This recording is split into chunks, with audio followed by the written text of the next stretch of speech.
Welcome back to my YouTube on Westham.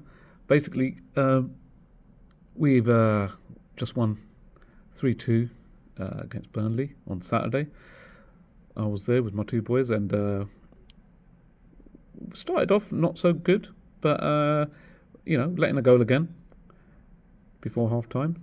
I think it was 37th minute, but then Callum Wilson has popped up and scored a header from a big kind of a bobble deflection. So that was 1-1. That was brilliant. But we've got back-to-back wins now for the first time since I can remember. It must be a year ago. Because Graham Potter never had any back-to-back wins during his 25 games with us. He only actually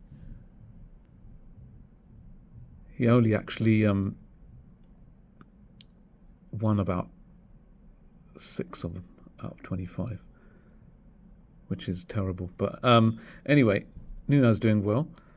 He's got the team playing. He's got the guys defending well. We shouldn't have let in 2 goals. I don't think the last goal. I mean, the next 2 goals were a bit kind of spilled goals by the the next 3 goals were spilled by the goalkeeper. You got the ones which were spilled by when we scored. It was 2-1. It was a shot by Paqueta, and that's where Kyle Walker-Peters bundled it in. So I'll show you the stats. Let's have a look at the stats as well, first of all. Let's have a look at Walker-Peters getting the goal. There he is. It was both of them, actually. Walker-Peters and Bowen, hungry to get the goals. Kyle Walker-Peters had just come on as well, and he scored. He bundled the goal in. The goalie, it was too much for the goalie, and Kyle Walker-Peters bundled it in. It's brilliant. And then we scored again at the end, and that was this man here, Souček, again. 2 games in a row, off the bench, scores both goals. He scored both goals coming off the bench. Similar kind of goals. He's getting a bit of a habit of that now. But if we look at the stats, we let in a rubbish goal at the end. I don't know what Areola was doing, but that doesn't matter. It was 3-2. So we shouldn't have let in the goals. Would have been better on goal difference, but still. They still had more possession. If we had more possession, I think we would have got another couple of goals at least. We need to keep possession, I think, a bit more. Shots on target, pretty level, really. Touches in the box, they had a little bit more. We gave them a bit too much respect, I think. I think in the first half, we were a bit too hesitant. We were letting them get on the ball too much. We were letting them attack us. And it was definitely going to be a goal. I could see it coming. Because they know our weakness is crosses and throw-ins. They do the long throw-ins. I think Nuno should start to get some of the guys to do some long throw-ins. Apart from that, it was a pretty good game. We did well. I think bringing on the subs, he did well with that. Kyle Walker-Peters, Souček, Magassa came on. He had a good game. And Freddie Potts had a good game again. He was coming back, defending, breaking the play up. They were pushing as well, pushing up and defending from the front, pressing their back line.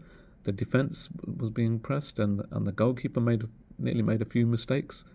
I think Areola, our goalkeeper, Areola needs to get it out a bit quicker. There was lots of there's a few times when Juve was on and he didn't pass it out. He passed it to the wrong player. There's too many tricky passes at the back as well. They need to get that kind of sorted out. I'm sure they've got 2 weeks now to sort all of that out until the next game, which is Bournemouth, which is away. But apart from that, it looks looking good. We're still where we are on goal difference, but if we start getting a couple of wins, or the game after Bournemouth is Liverpool, but I don't know what's going to happen there. Hopefully we get a draw at home, but the way Liverpool are playing at the moment, and if we can get a couple of more wins, that'd be brilliant. He's got 2 weeks to get all the players up to scratch. There's a lot of hard work to do still. So we'll see how it goes. And just a quick note on Liverpool. Unlucky. Well, they were pretty crap. They didn't play so well. Man City were way too quick for them. Man City were up for it. Their players were not up for it. I don't know why Isak was still sitting in the subs bench or wherever he was. What a waste of money that is. And their players just didn't really look like they wanted to play until the last half an hour or so in the second half. I mean, the Man City won 3-0. Doku's playing fantastic. They got everyone scoring. I mean, Haaland had to score, even though he missed a penalty. But and you got Gonzalez scored as well. So they've got players scoring from all over the pitch. Liverpool did have some chances, but I mean that Van Dijk goal, the header, that was a little bit harsh. I reckon. I reckon it was a bit harsh. They should have let that one. Robertson wasn't really covering the goalkeeper. It's a little bit harsh, but anyway. See you next time. Thanks a lot. Cheers.